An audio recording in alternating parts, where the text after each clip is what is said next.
ಮಾನದಂಡಗಳನ್ನು ಪಾಲಿಸದ ಕಾರಣಕ್ಕಾಗಿ ಭಾರತೀಯ ರಿಸರ್ವ್ ಬ್ಯಾಂಕ್ ದೇಶದ 35 ಬ್ಯಾಂಕೇತರ ಹಣಕಾಸು ಸಂಸ್ಥೆಗಳ ನೋಂದಣಿ ಪ್ರಮಾಣ ಪತ್ರಗಳನ್ನು ರದ್ದುಗೊಳಿಸಿದೆ.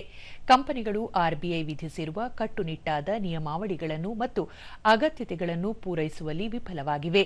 ಹೀಗಾಗಿ ಇನ್ನು ಮುಂದೆ ಬ್ಯಾಂಕೇತರ ಹಣಕಾಸು ಸಂಸ್ಥೆಗಳಾಗಿ ಯಾವುದೇ ರೀತಿಯ ಹಣಕಾಸು ವ್ಯವಹಾರ ಅಥವಾ ವಹಿವಾಟು ನಡೆಸಲು ಅನುಮತಿ ಇರುವುದಿಲ್ಲ ಎಂದು ಆರ್ಬಿಐ ಸ್ಪಷ್ಟಪಡಿಸಿದೆ.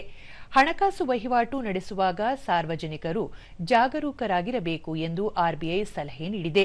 ಯಾವುದೇ ಹಣಕಾಸು ಸಂಸ್ಥೆಗಳೊಂದಿಗೆ ವ್ಯವಹಾರ ನಡೆಸುವ ಮೊದಲು ಆ ಸಂಸ್ಥೆಗಳ ಅಧಿಕೃತ ನೋಂದಣಿ ಸ್ಥಿತಿಗತಿಗಳನ್ನು ಕೂಲಂಕುಷವಾಗಿ ಪರಿಶೀಲಿಸಬೇಕು. ಅನಧಿಕೃತ ಅಥವಾ ಪರವಾನಗಿ ರದ್ದಾಗಿರುವ ಸಂಸ್ಥೆಗಳೊಂದಿಗೆ ವಹಿವಾಟು ನಡೆಸಿ ಸಂಕಷ್ಟಕ್ಕೆ ಸಿಲುಕಬಾರದು ಎಂದು ಎಚ್ಚರಿಸಿದೆ. ಹಣಕಾಸು ಮಾರುಕಟ್ಟೆಯಲ್ಲಿ ಪಾರದರ್ಶಕತೆ ಕಾಪಾಡಲು ಮತ್ತು ಹೂಡಿಕೆದಾರರ ಹಿತಾಸಕ್ತಿಯನ್ನು ರಕ್ಷಿಸಲು ಆರ್ಬಿಐ ಈ ಕ್ರಮ ಕೈಗೊಂಡಿದೆ.